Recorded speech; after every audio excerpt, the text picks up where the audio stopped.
as parents, what role can we play, like to teach our kids and our grandkids? I'm talking about adult kids, because a lot of us are in our 40s, 50s, and 60s and have adult kids. What role can we play as parents to help this process along? I mean, I think it starts with modeling what you want your kids to do. I mean, if you're telling your kid you're overweight and I want you to work out, but you see, yeah, you as the parent, you're smoking, eating a bunch of donuts, not exercising, doing the wrong thing.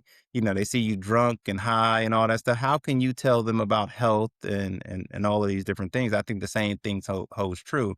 I had one of my students in my class at the World Trade Center. He said, "Look, um, my mother just went and bought a brand new Jeep and we're still renting." Cause I asked the Mm, kids, I said, I want you all to just have an honest conversation with the other kids in your class. And so I have 24 juniors in high school and in New York, and we have this class there. And one of the students was vulnerable. He said, "Look, I know what you're saying, but I'm dealing with something different in my household where I actually have to talk to my mother and say, look, you didn't need that Jeep. No, like we could have had a used, Jeep. You didn't have to get the brand new one because like if you have enough money for a brand new Jeep, we have enough money potentially to get a condo or a house outside the Mhm. city, or we can move down south. I mean, we have options, right? And so I think as parents, we have to model what we want our kids doing. And because there's something that Jay Prince from Rap A Lot Records said. He said, when it comes to teaching and education, it's just as much as what is taught as what is caught. So what you're saying through your mouth is one thing, but what they catch you doing and what they see you doing is Mhm. important. And so what's caught and taught needs to be sync, yeah. in sync. And so I think for parents, that's super important. And a lot of times, if you didn't learn good money habits, and I'll tell you, I was the first one of my siblings, and I'm the youngest boy. My father had 13 kids, and Papa was a rolling. Yes, indeed. So he 13 kids by 5 women, and I'm just being honest, you know what I mean? 13 kids, 5 women, but I was the youngest.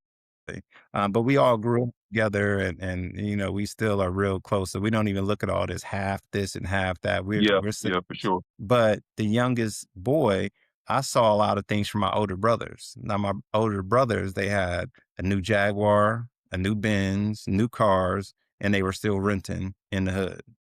And I was just like, that don't make a lot of sense because like that Jaguar back then in the 90s was, a 40, $50,000 car. I was Oh. actually the first one to buy real estate out of all my older brothers because I Mm, realized and what I had to do is really just do the opposite of everything that I saw growing up. Because so I looked at TV like the Cosby Show, the Huxtables, and a different world to look at HBCUs. I see you have Clark Atlanta, so like Hillman and always. Yeah. yeah, we there was things we saw that was positive. I actually had to do, unfortunately, the opposite of everything I saw because my father, when I was 10, he got locked up and did 8 years federal penitentiary. I lost 3 brothers before I graduated college, and so like it was lots of trials and tribulations growing up. But I'll tell you that sometimes, you just have this vision and you have mentors and people around you that can guide you to where you need to be. But, it's just about how bad you want it and where you're looking to go.